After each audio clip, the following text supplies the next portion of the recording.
Hello everyone, welcome to the new world with IIT thinking. तो दोस्तों आज हम क्वेश्चन प्रैक्टिस करने वाले हैं। ठीक है, नीट 2024 जैसे आपकी एग्जाम 5 तारीख को है सर, 5 मई को। तो हमारा मोटिव, हम नीट के एक्सक्लूसिव पीवाईक्यू तो करा ही रहे हैं। ठीक है ना, different type of question concept, कम समय में टू द पॉइंट चीज़ें हम बता रहे हैं। ठीक है, वो प्लेलिस्ट में आप चेक करना है। लेकिन आज हम क्वेश्चन प्रैक्टिस कराएंगे। ठीक है, जिसमें अलग अलग वैरायटी, हर एक क्वेश्चन आपको एक नया कॉन्सेप्ट सिखाएगा और ऑर्गेनिक केमिस्ट्री रिवाइज कराएगा। ठीक है, तो देखिए हमने 5 डिफरेंट वैरायटी के क्वेश्चन ले रखे हैं। हर एक क्वेश्चन में कुछ ना कुछ ट्रिक टेक्निक है और मैं वो सिखाऊंगा। क्वेश्चन के थ्रू आपको कॉन्सेप्ट सिखाऊंगा, तरीका सिखाऊंगा। ठीक है, आप टेंशन मत लो और जो भी डाउट हो कमेंट सेक्शन में पूछ लेना। बाकी प्लेलिस्ट में ट्रिक और टिप्स का प्लेलिस्ट है, उसे देखना। नीट एक्सक्लूसिव पीवाई की सीरीज है, उसे देखना। और इस क्वेश्चन को हम प्रैक्टिस करते हैं और फिर ऐसे ही सीरीज हमारा चलेगा। चलो स्टार्ट करते हैं। ठीक है, देखो हम ये भी बता देते हैं, पहले क्वेश्चन में आपको ज्योमेट्रिकल आइसोमेरिज्म बताना है। तो ये थोड़ा अलग वैरायटी का क्वेश्चन है, इसलिए मैंने लिया है। ठीक है, ये नीट के एम्स में पूछे ही गए हैं। इसमें पूछा था कि which of the following is optical active. ठीक है, इससे हम ऑप्टिकल एक्टिविटीज पूरा कहानी बता देंगे। इसमें एचडी की स्ट्रेंथ है, थोड़ा सा ऑर्थो इफेक्ट का कॉन्सेप्ट है, इसलिए मैंने लिया। और ये भी एचडी की स्ट्रेंथ का क्वेश्चन है, थोड़ा अलग कॉन्सेप्ट है, ये भी एचडी की स्ट्रेंथ है। ठीक है, तो अलग अलग वैरायटी के हैं। तो मैं चलो स्टार्ट करता हूँ इसे। तो इसमें आपको बताना था ज्योमेट्रिकल आइसोमेरिज्म। ठीक है, शो करेगा या नहीं करेगा। तो देखो ज्योमेट्रिकल आइसोमेरिज्म की कहानी अगर मैं बता दूं तो ये हमारा एल्केन है। तो एल्केन में अलग कहानी होती है, और अगर आपको पास कभी डबल बॉन्ड दिख जाए ऐसे, ठीक है, तो वहां अलग कहानी होती है। तो मैं दोनों कहानी को समझा देता हूं इस क्वेश्चन के थ्रू। देखो, अगर डबल बॉन्ड है और ऐसे ग्रुप लगे हुए हैं, ठीक है, डबल बॉन्ड के जस्ट अटैच्ड है, ठीक है, तो A must be not equal to B और C must be not equal to D. उस पर भी आएंगे, टेंशन मतलब, पहले ये समझ लो। तो यहाँ पे अगर ये कंडीशन को सेटिस्फाइड हो रहा है तो ज्योमेट्रिकल आइसोमेरिज्म शो होता है। एक भी जगह अगर ऐसा दिख गया तो जीआई शो होगा। अब देखो, लेकिन अगर साइक्लो एल्केन आ गया, साइक्लो एल्केन में अलग कहानी होती है। तो वो मैं आपको सिखाने वाला हूँ। साइक्लो एल्केन में क्या करना, कोई भी दो कॉर्नर पकड़ लो, जैसे ये कॉर्नर और ये कॉर्नर पकड़ लो, ठीक है, उसमें यही कंडीशन मैच कराओ। और ये जो कॉर्नर पकड़े हो ना, इसको आप आंख बंद करके समझो, ये डबल बॉन्ड है। क्या है? डबल बॉन्ड है।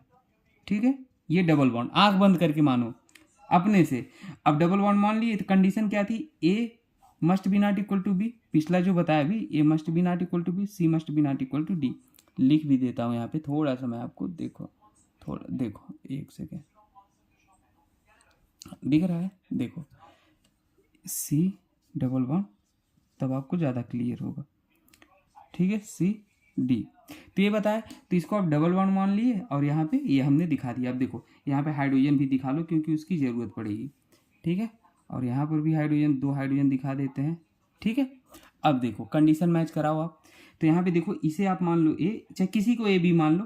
तो यहाँ देखो, अगर ये ए है, ये बी है, तो ये नॉट इक्वल टू बी है ना भाई, है, क्योंकि ये हाइड्रोजन है, ये ब्रोमीन है, और यहाँ पे ये सी है, ये डी है, तो सी इक्वल टू डी।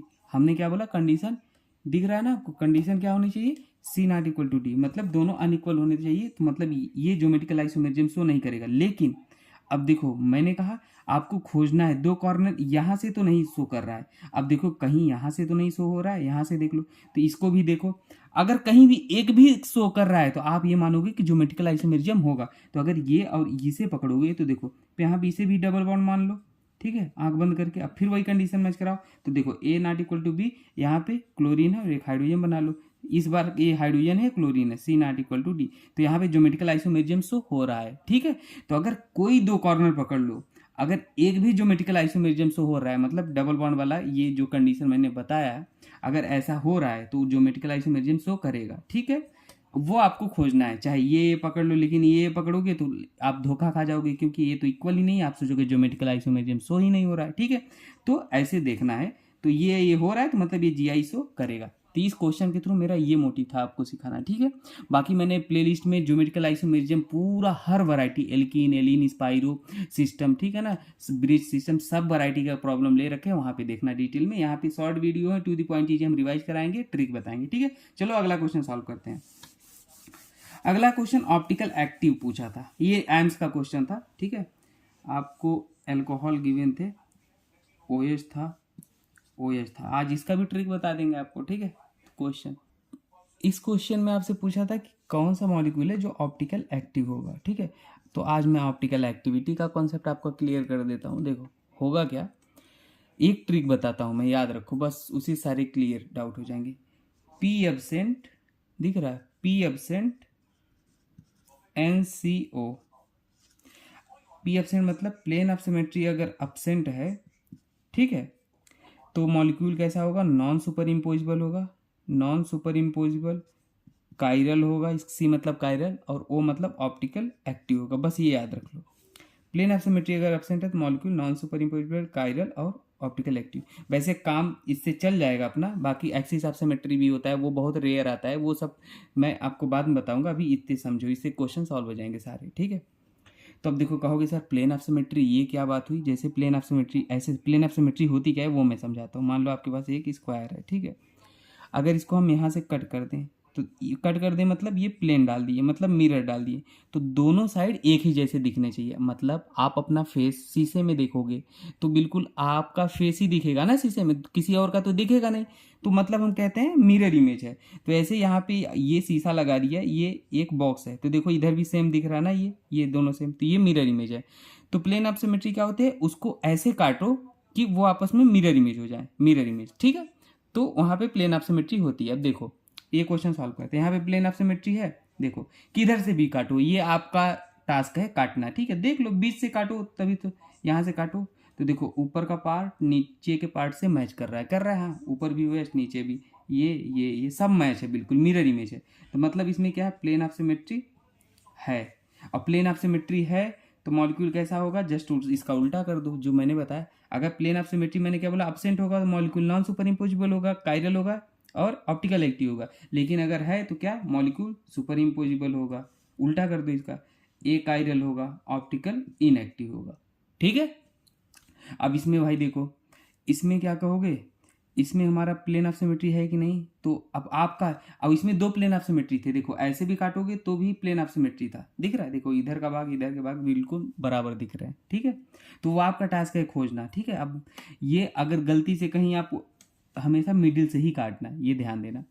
अब यहाँ से भी काटो, एक बार ऐसे काट के देखो, तो यहाँ तो प्लेन ऑफ सिमेट्री दिख नहीं, देखो इधर तो ये अलग है और यहाँ पे तो मिथाइल लगा है, तो अब कहीं से और से तो नहीं दिख रहा है, देख लो ऐसे काट के देख लिया, अब ऐसे काटो, हाँ भाई ऊपर ओ एच है नीचे ओ एच नहीं है, तो इसमें ये भी नहीं दिख रहा है, कोई पॉसिबिलिटी ऐसी दिख रही है जहाँ मिरर इमेज नहीं, तो इसमें प्लेन ऑफ सिमेट्री एब्सेंट है। तो एब्सेंट है तो आप बोल सकते हो क्या, ये कैसा है, कायरल मॉलिक्यूल है, कायरल भी बोल के आ सकता है आपके एग्जाम में, ऑप्टिकल एक्टिव है ये भी बोल दोगे, ठीक है। तो ऐसे होगा। अब देखो ये क्वेश्चन देखते हैं, प्लेन ऑफ सिमेट्री है कि नहीं है, ऑप्टिकल एक्टिव है इनएक्टिव है, तो ये तो है प्लेन ऑफ सिमेट्री, ऐसे काट दो, देखो इधर का भाग इधर भाग से बिल्कुल मैच कर रहा है, ठीक है। अभी मत कह देना कि हाँ ओ एच अलग है, ठीक है ना, वो ओ एच वो एक ही एटम पे है ना, तो दोनों बराबर कटे हुए, तो यहाँ भी प्लेन ऑफ सिमेट्री है, मतलब क्या होगा, ऑप्टिकल इनएक्टिव होगा ये। और यहाँ पर भी ऐसे ही काट दोगे तो प्लेन ऑफ सिमेट्री है, तो ये ऑप्टिकल इनएक्टिव होगा। ऑप्टिकल एक्टिव कौन हो, केवल ये वाला है, बाकी मैंने ऑप्टिकल आइसोमेरिज्म का पूरा डिटेल में वीडियो बना रखा है पूरा, कभी कोई डाउट नहीं होगा, ये देख लो 26 मिनट वीडियो में सब कुछ बताया, देख लो, ठीक है, कुछ डाउट कन्फ्यूजन हो तो, ठीक है। चलो अगला क्वेश्चन सॉल्व करते हैं। अगला क्वेश्चन मैंने क्या लिया था, आर्थो इफेक्ट से लिया था, ठीक है, एच डी क्रिस्टन बताना था। तो अगला क्वेश्चन हमारा मान लो ये है, आर्थो इफेक्ट का एक्सेप्शन केस है, तो वो मैंने ले लिया, इसमें आपको एच डी क्रिस्टन बताना था, ठीक है। तो देखो OCH3, वैसे आपको एच डी क्रिस्टन का अगर कॉन्सेप्ट बताऊं तो होता क्या है, जनरल केस, आपके पास कोई एसिड है, मान लो H है, तो क्या करते हो, -H+ निकाल दो, किसी में एसिड में से H+ निकाल दोगे तो कंजुगेट बेस बनता है, मतलब H+ निकाल दिए तो ये कार्बन है, इसी को कंजुगेट बेस बोल लो, या ये एक तरह का कार्ब एनायन है, ठीक है ना। अब ये कार्बन आयन जितना ज़्यादा स्टेबल होगा उतना ज़्यादा हमारा एच डी क्रिस्टन बढ़ेगा, बस इतना कॉन्सेप्ट याद रख लो। अब कार्बन आयन की स्टेबलाइज कौन करते हैं, -R -M -I, ठीक है। बाकी GOC मैंने पूरा डिटेल में पढ़ा रखा है, ये सब क्या होते हैं देख लेना, ठीक है। ये जनरल केस है, तो ओवरऑल कंजुगेट बेस बना के स्टेबिलिटी देखना होता है कार्बन आयन की। लेकिन यहाँ पे देखो आप क्या कहोगे, यहाँ पे हमारा ये आप क्या कहोगे, अब कंजुगेट ये कौन से एच को निकालते हैं, जो मोस्ट एच को, तो देखो यहाँ पे ये एच निकलेगा, तो ये कार्बन आयन बन गया, ठीक है। अब कहोगे सर ये OCH3 हमारा प्लस, ये हमने इफेक्ट लगाया और कार्बन आयन को डिस्टेबलाइज करेगा, लेकिन यहाँ पे कोई भी ग्रुप ऐसा नहीं लगा है, ठीक है। तो ये कार्बन आयन ज़्यादा स्टेबल होगा, इसलिए एच डी की स्ट्रेंथ ये हो जाएगा ज़्यादा, लेकिन आप गलत हो जाओगे, ठीक है। यहाँ पे कॉन्सेप्ट लगता है आर्थो इफेक्ट, ठीक है। ठीक है।